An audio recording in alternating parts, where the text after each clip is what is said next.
So here's the instructions on how to install this quick latch adapter. So this piece right here will go on the top, and it's directional. So this circular part goes inside that hole right here, and this fins just so that it doesn't spin or move in any way. And then this locking wheel, so this hole will go up, and it'll actually go around this piece that actually protrudes a little bit below this little lip down here. So there's two models for this. There's a looser fit and a tighter fit. So if your 3D printer's already dialed in, you can print out the regular one. But if it's a little too tight, you can print the looser one, and it shouldn't need any extra work. If you do have a tap, so this specific one is a 1/4 inch by 20, and that's what I designed this off of. You can run a tap through this, or use this bolt, or if you have like a tripod screw, you can use that too. So the first thing is take the gas cap off, put some tape over here so you don't drop it in. You're going to need this extra space from here. And then for the pin itself, I have this cut down to like 31.8, so anywhere from like 31, 32 millimeters should be perfectly fine. And I will take this apart later to put some Loctite on this, but for now I'm just going to show you how I install this. So first thing I would do is screw this in all the way. We don't need to check the depth of this just yet. Take the locking wheel, slide it underneath there. Now this is kind of the tricky part, is trying to get this started. But once you get it started, it should be pretty straightforward.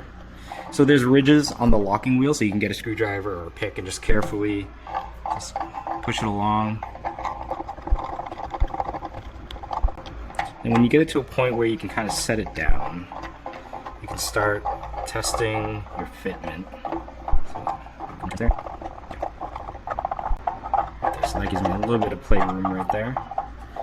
So from me just playing around with this, I know I need about 12.5 millimeters. So I'm just going to check this depth. We're at 12.3, so I'm just going to raise it up a little. 12.9.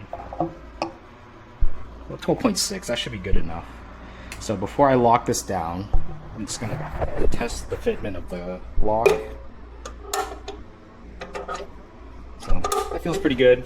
You can play with the height too, just so that you can dial in this this gap right here. Just gonna screw this in just ever so slightly. And I'm okay with that gap. I know if I go any tighter, it's gonna have a little bit of problems trying to open and close. So now I'm gonna hold this, spin this up to lock it in, and then just recheck the fitment on it. So it doesn't have to go crazy tight. Right about there, so that's nice and tight right there. It doesn't wiggle, doesn't move. So that latch is good. A little bit of movement there. Then if I click that, it does hang up a little bit up here in the actual latch body, but it's not too bad. I can press it, lift it.